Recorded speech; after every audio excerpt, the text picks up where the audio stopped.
Hey folks, so today we're looking specifically at decoding a Master Lock 175. I didn't realize before I picked this that almost everybody, it seems like when they're doing their belt videos, looks at this specific lock. I guess it's just a very common lock. So I opted to I'm going to do something a little bit different.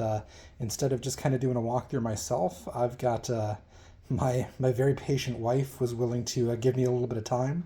She is someone that has no knowledge or interest in this weird hobby of mine, but she's going to kind of let me walk her through the process, and we're going to see if we can explain this in a way so that someone who's really never done this before and doesn't have any knowledge of how this works can get through it pretty smoothly and easily and see how relatively easy it is. So she's got her Master Lock 175 in front of her, and my little kind of impromptu shank. I know there's a million different decoding tools and probes that are out there, but honestly, I have a whole garage full of feeler gauge, and a set of feeler gauges is pretty inexpensive. So when I need to make one, I just clip one down from a piece of like 6,000th feeler gauge. That's what this one is, wrapped in a little bit of tape so it doesn't get stabby. And if it gets too bent or damaged, I'll just shear another one down. I'm actually going to I'll have a 3D printer relatively soon, so I need to experiment with making some handles for these and maybe making them a little bit more durable. But that's beside the point today. So like I said, she's never really done this before, but we're going to start from the real basics here. So you've got a 4-digit lock in front of you. If you want to pick that up and show the camera. She doesn't know what the code is. I do, but that's okay. So what you're going to do is you're going to pick up that probe, and if you look to the right of each wheel, it doesn't look like it, but there is a space there. That's why it's so thin. Pushing down on the wheels a little bit can actually make the space a little bit more readily apparent. Mm-hmm. So what we're looking for here is we want to actually see what's mechanically different with different areas of this wheel. We don't have any way to directly figure out what the code is, but we can kind of look for the mechanical slot, the actual opening that when they're all lined up, it'll allow the actual shackle to open. That's the actual gate on each wheel. So you won't be able to see it. But if you start with that first dial on the left, and on the right side of the dial, that's in the case of this lock, but different locks are different, you can push that probe into that space. It doesn't look like there's much space, but there is. There's enough for it to fit in there. And you'll push it in a little bit until you kind of feel it pop. Okay. Do you feel that? Yeah. Mm-hmm. So what you're going to do is you're going to start turning that wheel. And as you turn into every position, you're going to feel it again. Okay. And eventually, I saw that first one, it was a pretty shallow pop. Yeah. If you keep turning it and keep trying, eventually you're going to feel a much deeper pop, like noticeably deeper. Okay.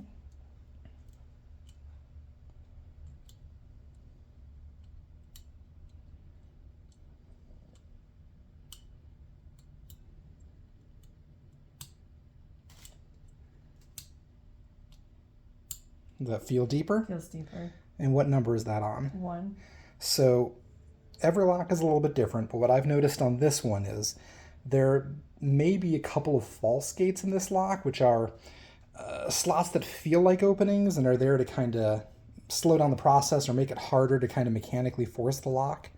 But they're not the ones you want to actually align with. The dial may have both false gates and true gates.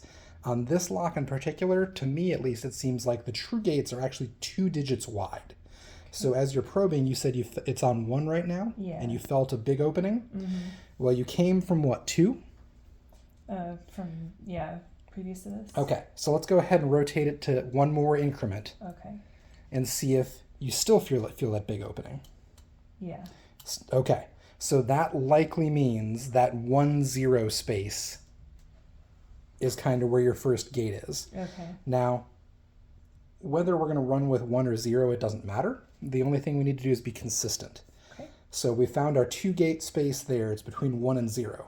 Mm-hmm. So we need to either say we're going to stick with the higher number or the lower number, but we need to make sure we carry that through. So if we're going to use 1 now, then we need to stick with the higher number on the rest of our dials. If we're going to go with 0 now, we need to stick with the lower number on the rest of our dials. Let's stick with 1. Okay. So we're thinking our first one is going to be 1. Let's go ahead and write that down on the paper there just in case it gets bumped or changed or anything.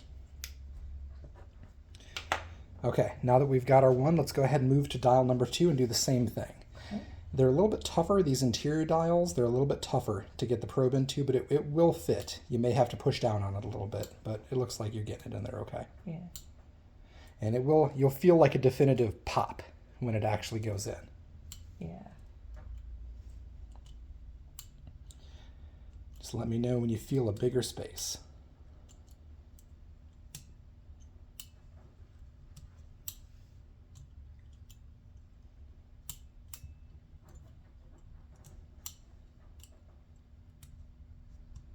There's one. Okay, and what number is that on? 7. Do you have one on 6 as well? Yes. Okay, so let's go ahead and mark that 7 down. You were sticking with the higher numbers, right? Right. Okay. So we've got a 1 and a 7.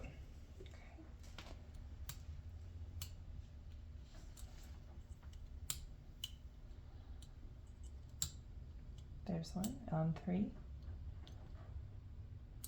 and on 2. Okay, so we're going to go with 3. Looks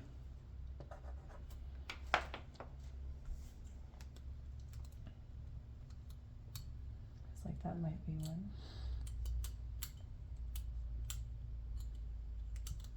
Yeah, I think 4 and 3. So one thing that I should have mentioned, so let's go ahead and note that 4 down. Before we do anything else, I've noticed in working with this lock myself, your outer dials can sometimes have more than one area that feels like it's a true gate. Okay. So it's good to, instead of just finding the first one and stopping, go ahead and check them all just Okay. to be safe. So we felt like there was something on 3, 4, so you Yeah. noted down your 4. Mm-hmm. Let's go ahead and check the rest of that dial just to be safe.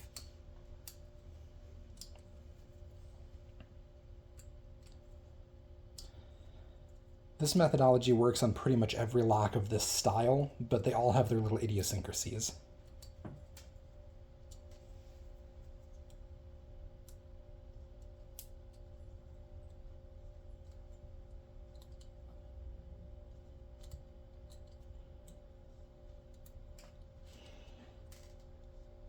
I'm not hearing much of a pop on there, so you may not be pushing it in far enough.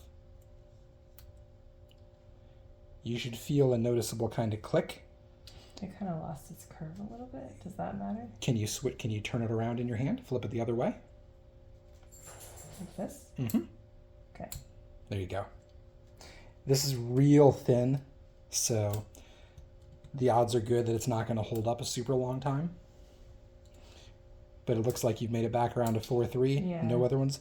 Let's go ahead and check the first dial too, just to be safe. Okay. I know, again, we found something on 0-1, Yeah, on 0-1. but let's go ahead and check the rest of them anyway.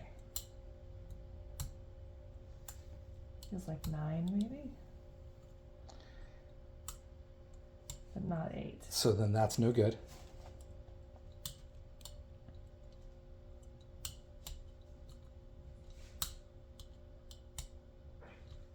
Yeah, that's a short one. 4 feels deep too, but not 3. Okay.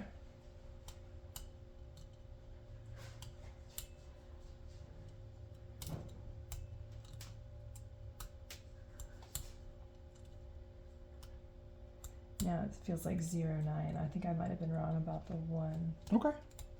So then our high number will be 0. Yeah. Okay. That's why we double check on this kind of stuff. So our numbers are 0, 7, 3, 4. Now, do you have those set? Yeah.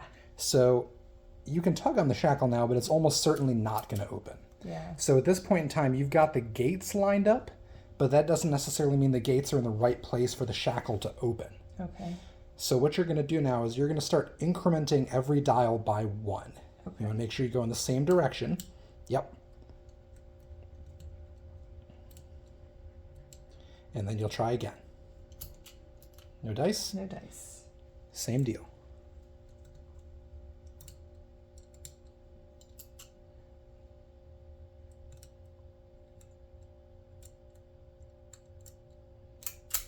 Look at that. Easy enough, right? Easy enough.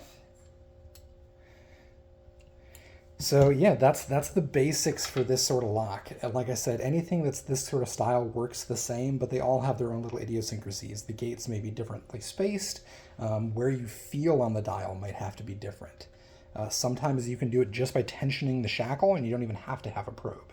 You can put tension on the shackle and feel as you rotate the dials where the sticky spot is, and kind of line the gates up. It'll be the same way. You'll still end up with your gates aligned, but you won't know your number until you rotate through them all.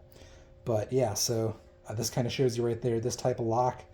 This is an honest people honest lock, because pretty much anybody that has a basic understanding of it and a very simple tool can get through it in no time flat. All right. Thanks, everybody. Thank you for your help.